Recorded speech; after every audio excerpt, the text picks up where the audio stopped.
बिस्मिल्लाहिर्रहमानिर्रहीम। अस्सलामुअलैकुम dear students, उम्मीद है आप सब खैरियत से होंगे। Lecture number 22 electron affinity. इस टॉपिक को डिस्कस करने से पहले हम आयनाइजेशन एनर्जी को स्टडी कर चुके हैं। आयनाइजेशन एनर्जी को स्टडी करने के बाद इलेक्ट्रॉन एफिनिटी को हमारे लिए समझना बिल्कुल भी मुश्किल नहीं है। तो अब हम देखते हैं इलेक्ट्रॉन एफिनिटी क्या होती है। इलेक्ट्रॉन से रिलेटेड है। एफिनिटी का मतलब होता है किसी चीज़ को अट्रैक्ट करके अपने अंदर शामिल कर लेना। इलेक्ट्रॉन एफिनिटी का ये मतलब होगा कि इलेक्ट्रॉन को अट्रैक्ट करके अपने अंदर शामिल कर लेना।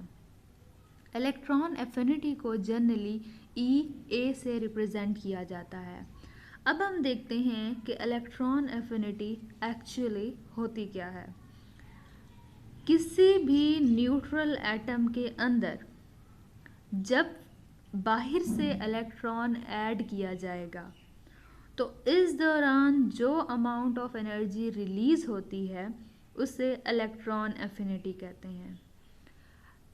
इस पूरे अमल के दौरान हमें कुछ कंडीशंस को भी फॉलो करना पड़ता है। वो कंडीशंस क्या होती हैं?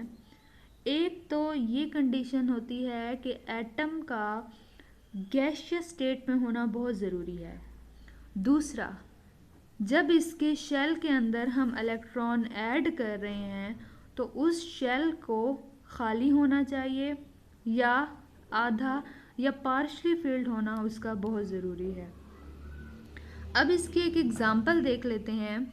जिस तरह क्लोरीन एक एटम है, न्यूट्रल एटम है, इसमें हम एक इलेक्ट्रॉन को ऐड करते हैं। एक इलेक्ट्रॉन गेन करने के बाद ये क्लोराइड आयन में तब्दील हो जाता है। तो इस दौरान जितनी अमाउंट ऑफ एनर्जी रिलीज़ होती है उसको नेगेटिव साइन से शो किया जाता है और इसके अलावा इस एनर्जी को आप किलो जूल पर मोल में मेजर करते हैं और इस एनर्जी को इलेक्ट्रॉन एफिनिटी कहा जाता है। एक और एग्जांपल देखते हैं फ्लोरीन एटम की। फ्लोरीन एटम के अंदर जब एक इलेक्ट्रॉन को ऐड किया जाएगा तो वो फ्लोराइड आयन में कन्वर्ट हो जाता है।